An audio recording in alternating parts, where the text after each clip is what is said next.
Hello there. My name is David Buns, and I am a former Branch Davidian.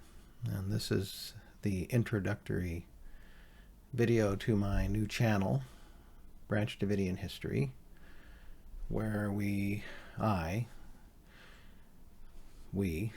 whoever's interested, can learn about Branch Davidian history. And today is February 28th, 2023. So it's been 30 years since the ATF conducted a raid on the Branch Davidian headquarters at New Mount Carmel Center, north of Waco, Texas. It's not actually in the city of Waco.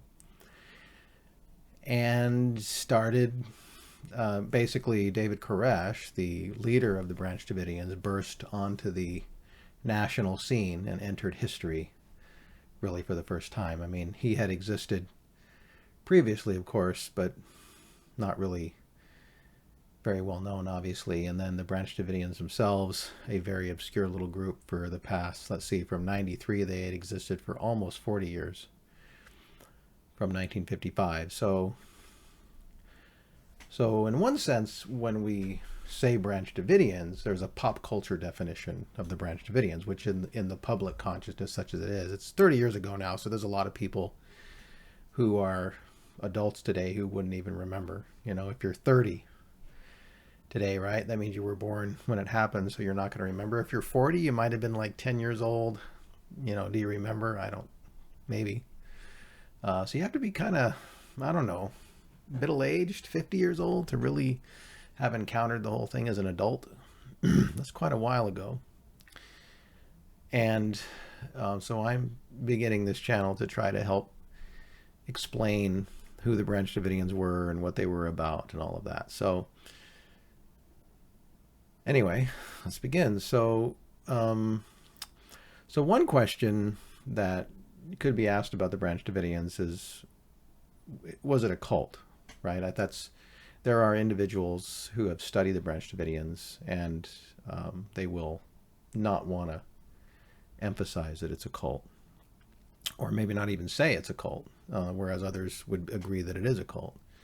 I myself agree that it was a cult. Of course, the question is, what's the definition? I mean, what definition of cult are you adopting? Which, I mean, I haven't answered that yet, so we can get to that probably in a future video.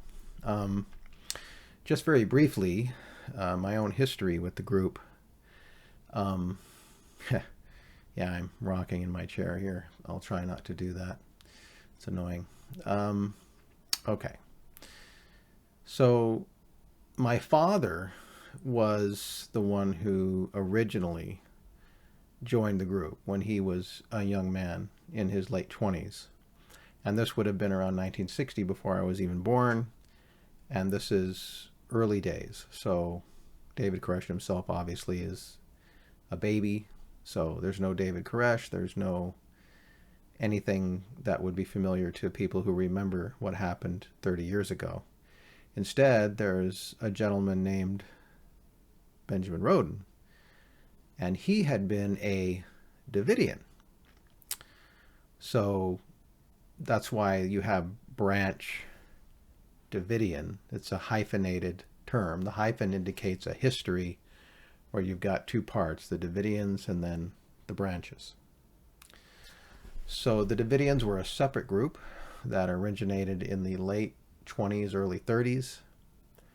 They eventually migrated to Waco, but they were on a separate property for most of their history, which would have been in the city of Waco today, by Lake Waco.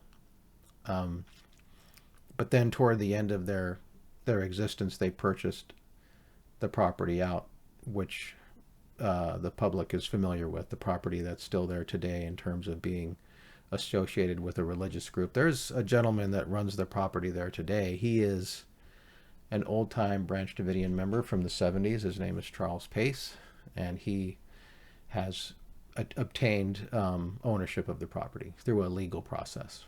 And so he has his own interpretation of the what he would consider to be a continuation of the Branch Davidian message.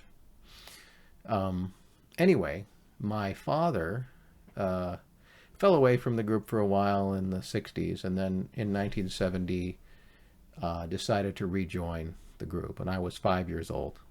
And so I grew up a Branch Davidian, such as it was in the 70s, living in Southern California, which was very typical for growing up in Southern California in the 70s for me. Um, so if you wanted to call it a cult then, which I mean technically it might fit the definition of a cult in the sense of checking the boxes. You know, you have a leader who is in charge and they are claimed to have, you know, authority from God and so on. But it wasn't very culty. I mean, I went to public school and lived a fairly normal life, such as it was in the 70s. Wasn't really terribly interested in what the doctrines were. But that began to change as I became an older teenager. Into my 17 and 18 years old, I began to study the message and eventually basically kind of accepted it. I mean, you know, it's very typical for children to accept the doctrines of their parents, mostly. I mean, sometimes kids rebel, but I was pretty typical of a child, just kind of adopting the religion of my parents. So that's what I did. Anyway, so it's around this time that David Koresh came into the group. Now, so the group is, this is after the death of the original founder, Benjamin Roden, and now his wife, Lois Roden, is running the group. So she had a message from God as well. That's the thing about the Branch Davidians and the Davidians is there's this thing, you know, messages from God that are like you have a prophet with a message, and so that's important. That's an important concept. They typically have new light that you have to, you should accept if you want to go along with progressive truth. So truth is constantly stair-stepping up toward a more perfection to finally get to the kingdom. There's charts that illustrate this. I can show those in later videos, but the idea is that you're always progressing with truth. So when Vernon Howell, that was his name, David Koresh's name was Vernon Howell, came to the group, he eventually had a message, just like other previous prophets had, and he gave his message to the group and was able to convince a number of people in the group, myself included, that he had a message from God. So we joined up and began the process of building the group and growing the following. So this would have been 1983, though I came in 84. So I graduated from high school in 1984, and then I joined up with Vernon Howell. So super tiny. We're like maybe 30 people. There's Branch Davidians that had lived at Mount Carmel, plus maybe some people he recruited from around the country. There were some people from New Bedford, Canada, you know, California, including my family, my father and mother and my sister, and some other places I can't remember. And we all, some people stayed where they lived. Other people moved to a house in Waco that we were using. We weren't able to live on Mount Carmel for a while because the property was under the control of, well, Lois Roden, who was not really part of our group. She basically rejected Vernon's message for reasons I could tell you about later. And then George Roden was the son of Lois and Benjamin Roden, and he eventually inherited the property from his mother, and he was in charge of the property.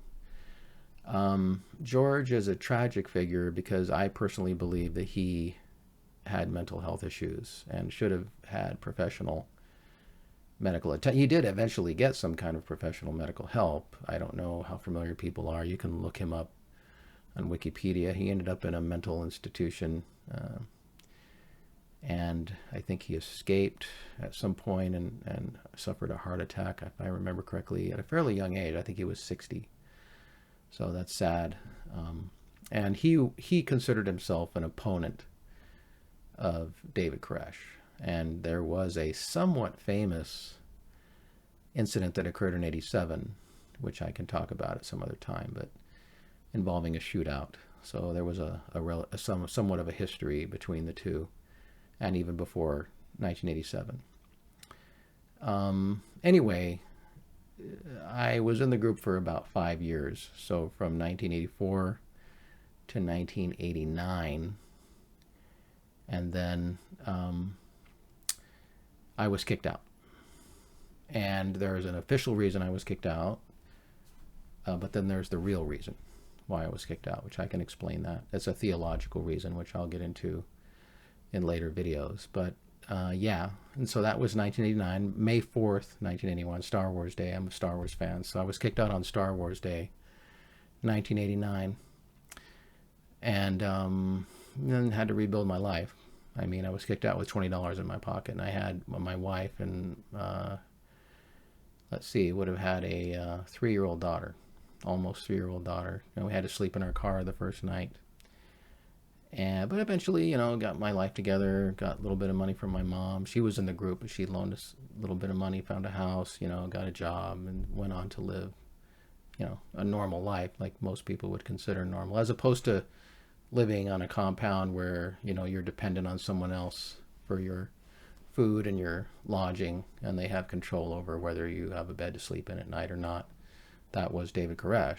And then, one day, hey, you can't be here anymore, and you're out on your ass, so to speak. So anyway, that's a bit of an introduction. I don't want this video to go too long, but yeah. So what I want to do is talk about my experience in the group and what I learned and why the experiences I had with David Koresh and so on and so forth. There's a book that I helped with the author,